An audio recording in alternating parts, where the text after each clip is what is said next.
Good evening, good morning, grand rising, good afternoon, wherever you at. So let's talk about dreams for a second. So some people say that they don't believe that they have dreams. Everybody dreams. Some people just have the ability to remember more of their dreams than others.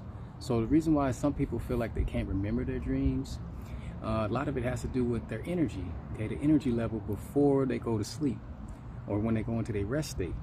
So we hustle bustle, we work all day, you drain all your energy out. But then when it's time to go to sleep, you drain so much of your energy that by the time it's time for you to go into your rest state, when your soul leaves its body and then it travels into the astral realm, spirit world, world of yin, it comes back, but it doesn't remember because the energy was so low when it left. So what you want to do is practice a couple things. One of the things you want to practice is start doing energy work before you go to sleep.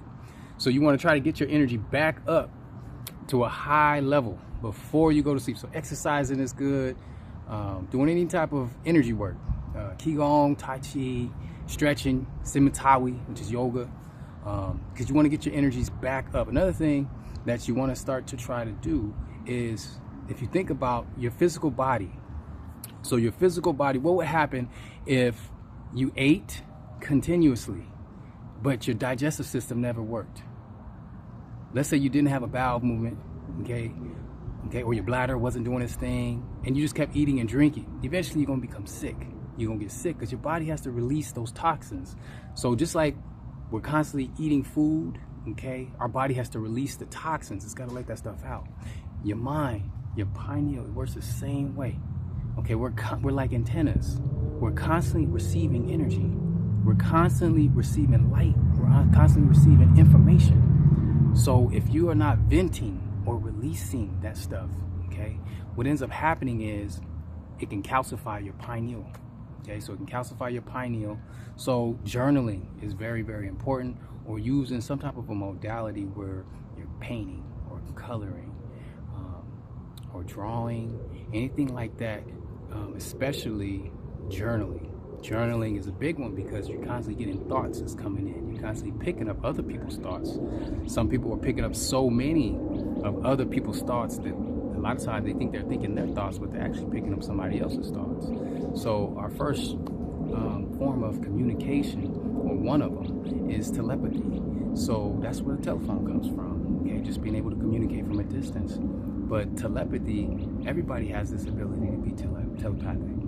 So what ends up happening is, if you don't allow for your mental, to release, it'll compound. It'll compound just like a person if they just kept eating. If they kept eating, eventually you're going to get colon cancer or some type of a cancer. They're going to be very sick.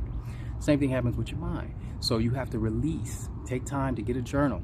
And just journal. It doesn't matter what you write about. It doesn't matter. It doesn't even got to make sense. Okay, but that's a practice that you want to put into your daily routine to mental wellness. Okay, so a lot of people have a lot of excess thoughts, and they have a hard time just remembering their dreams because they got all these excess thoughts that's draining them, and the thoughts may not even be theirs; it'd be other people's thoughts, and those thoughts don't be light. A lot of times they be heavy.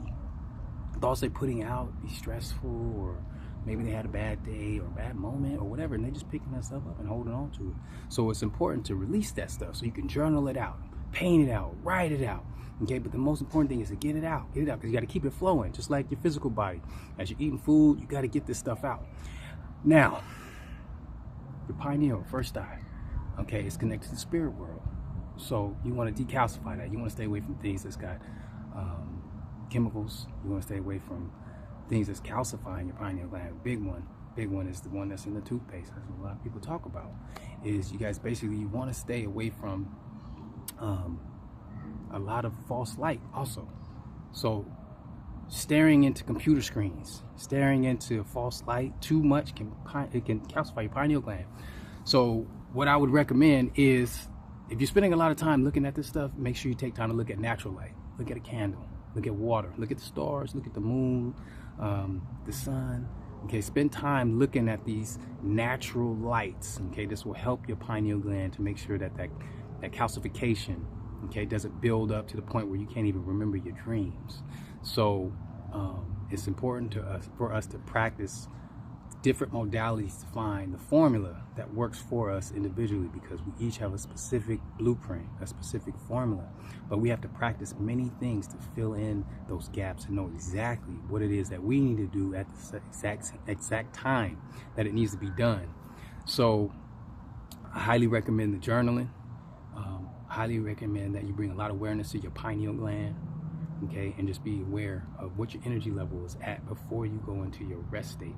If your energy is very, very low, there's a high likeliness that you're not going to remember the experience you had when you went into the spirit world. So this is something to help people with remembering their dreams, okay, remembering their astral projections or their astral travels. Okay, so just practice, practice, and practice. And then over time, you will remember all of your dreams, all of them.